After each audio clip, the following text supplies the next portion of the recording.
투자자들한테 판매했던 파생금융 상품이 또 문제가 되고 있습니다. 이 문제는 사실 우리 금융산업에서 역사가 꽤 깊습니다. 글로벌 금융위기 이후에 이 수출 중소기업들한테 판매했던 키코라는 파생 상품이 문제가 된 적이 있었고요. 이건 이제 환율 해지 상품인데 문제가 됐죠. 환율이 너무 뛰면서 2019년에는 되게 이제 독일 기준금리 이걸 기준으로 한 파생결합 펀드 DLF라고 하는데요. 이 사태가 벌어졌었죠. 지금은 홍콩 H지수 연계 상품입니다. ELS라고 하는데 이 사태가 벌어졌습니다. 본질은 다 똑같습니다. 은행은 안전한 투자 혹은 저축을 원하는 투자자들한테 상당히 고위험 파생 상품을 팔았고 대규모 손실을 남기고 있습니다.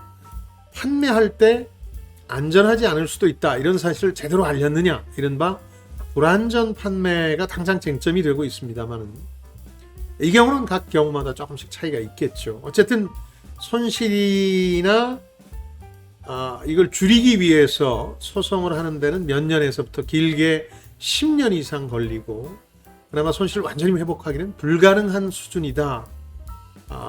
이런 평가들을 하고 있습니다. 그래서 오늘은 이 파생상품 투자에 대해서 알아보도록 하겠습니다.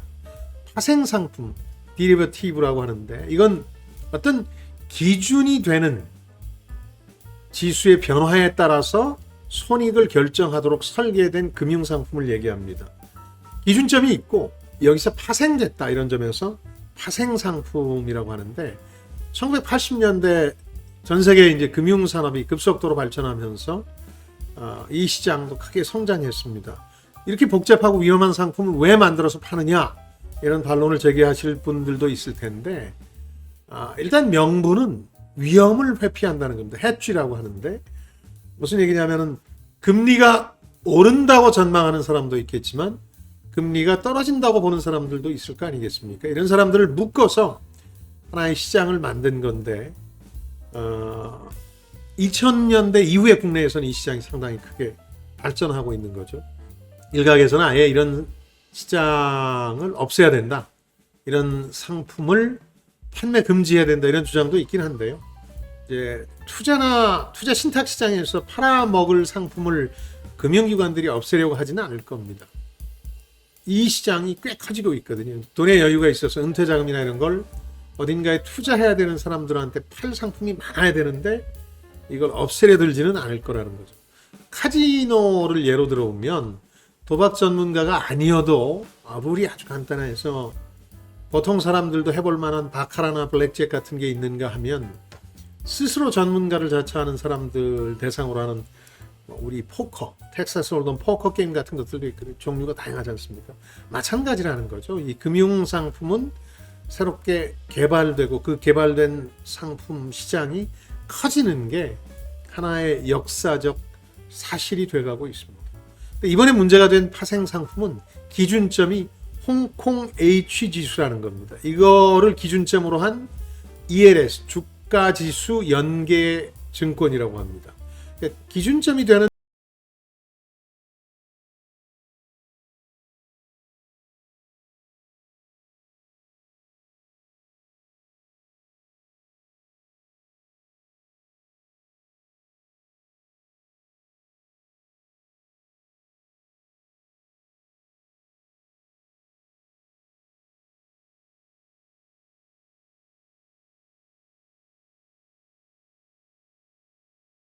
화랑새를 띠다가 그 다음 해부터 어떤 문제가 발생하기 시작하냐면 중국 정부가 알리바바를 포함해서 이 대표적인 기업들 규제에 나섭니다.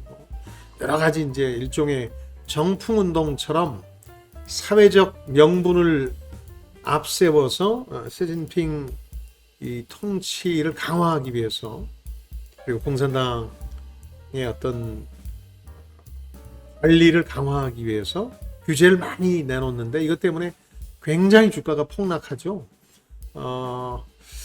지금 수준은 반토막 가까이 나서 6,000선이 깨졌고 주요 기업들 주가가 최고점에 근접할 만큼 회복되는 데는 상당한 시간이 걸릴 거라는 게 이 홍콩 H지수 전문가들 얘기입니다. 그러니까 이 반토막이 나면서 6천선 아래로 지수가 떨어지니까 당연히 파생상품 특성상 손실 구간, 예상을 벗어난 손실 구간으로 진입하고 있다는 거죠.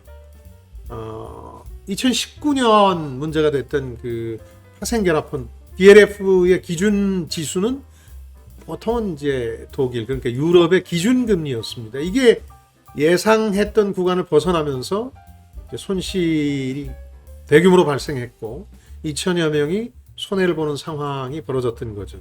뭐 소송 중인데 최근 동향을 보니까 판매은행이 원금 손실률 0%, 그러니까 손해볼 일이 없다 이렇게 광고를 하면서 판 경우들이 좀 있어서 이건 허위 정보니까 불안전 판매에 해당이 되겠죠. 그래서 일부 손실을 회복하는 투자자들도 이제 막 나오기 시작했습니다.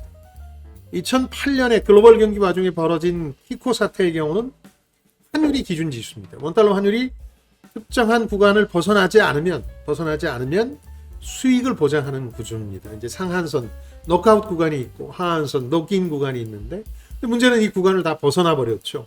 중소기업들이 많은 피해를 입었는데 당시 은행들이 팔면서 뭐라고 했냐면 수출 중소기업들이 그냥 달러 혹은 원화로 갖고 있으면 안 된다. 그래서 위험을 해지하기 위해서 넉인, 넉아웃을 줄여서 키코라고 하는데 영어로 이 키코 상품에 가입해야 된다고 그래서 판매를 했는데 불행하게도 아직도 손실본 투자자 가운데는 소송이 끝나지 않은 경우도 남았다고 하니까 이게 벌써 15년 가까이 된 얘기니까요. 이 파생상품 피해가 거듭되고 있다고 봐야 되겠습니다. 이 현재 손실이 현실화된 건 아닙니다. 현실화될 우려가 높아지고 있다는 거죠. 만기 시점의 기준 지수에 따라서 이 구간 안에 있느냐 이걸 벗어났느냐 판단하게 되는데요. 그러니까 여기서는 홍콩 H지수가 어떻게 되느냐가 수익과 손실을 확정시키는 요인인데 일단 이 상품은 20조 원 정도가 판매된 것으로 알려졌고요. 은행이 그중에 15조 원을 판매했습니다. 그중 절반인 8조 이상이 내년 상반기에 만기가 도래하는데 지금 지수가 반토막 났기 때문에 그리고 이제 상반기에 만기가 도래하는 상품들의 대부분의 하한선 낙아웃 구간이 7천, 8천 수준이라고 그러니까 한 15, 20% 뛰면 손실 만회할 투자자들도 적지 않아서 지수 상승 가능성에 따라서는 손실 투자자나 손실액이 예상보다 좀 줄 가능성은 있습니다. 흥미로운 건 이제 2019년에 DLF 사태의 경우에는 신한과 우리은행이 주도를 했고 이 사건 직후에 금융당국이 어떤 규제를 하냐면 그때까지 판 파생상품 총액을 넘어서서 팔지는 말아라 하는 총액 규제를 하게 됩니다. 그때 많이 팔지 않았던 은행들, 대표적으로는 KB국민은행 같은 경우는 여력이 많았으니까 이번에 많이 팔았죠. 그래서 8조 가운데서 절반 가까이가 KB국민은행 판매 상품이다. 이런 분석들이 나오고 있는데 그러니까 DLF 사태를 2019년에 비껴간 은행들에서 이번 문제가 벌어지고 있다. 일종의 풍선 효과가 가시화된 게 아니냐 이런 지적도 있습니다.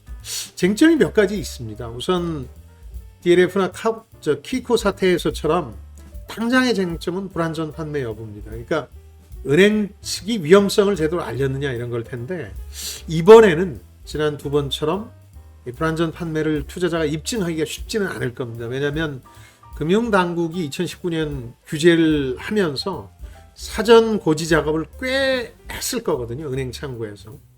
그리고 이제 재투자자들이 많았던 걸로 봐서 피해자들이 은행 측 책임 입증을 하기가 쉽지는 않을 거예요. 아는 사람이 다시 투자를 한 셈이니까요. 다만 은행 내 판매자들도 쉽사리 이해할 수 없을 만큼 이 복잡한 상품을 은행들이 제대로 설명해 냈겠느냐 이건 이제 또 다른 쟁점이 될 수밖에 없겠죠. 무엇보다도 중요한 점은 대개 투자자들이 은행을 찾을 때 왜 은행을 갑니까? 증권사나 제2금융권이 아니라 은행에 가는 이유는 안전한 저축이나 투자를 위해서 은행을 찾는 건데 이런 쪽에서 위험한 파생 상품을 파는 게 과연 정당하냐 이런 문제가 벌어지겠죠. 다만 이제 전례를 보면 불안전 판매 여부 입증 책임은 투자자에게 있고 이게 소송에서 쟁점이 되긴 하는데 뭐 언론 집중 포화를 막고 이걸 판 금융회사들이 당국 압력도 거세서 오래 걸리는 소송에 앞서서 대부분의 은행들이 일정한 비율의 손실 보전을 해주겠다 이런 방침을 공개할 가능성은 여전히 남아 있습니다. 규제 재정비도 쟁점이 될 겁니다. 일단 파생상품 전면 판매 금지 같은 규제를 내놓지는 못할 것 같고요. 왜냐하면 은행이나 증권사 같은 금융회사 반대가 극렬할 겁니다.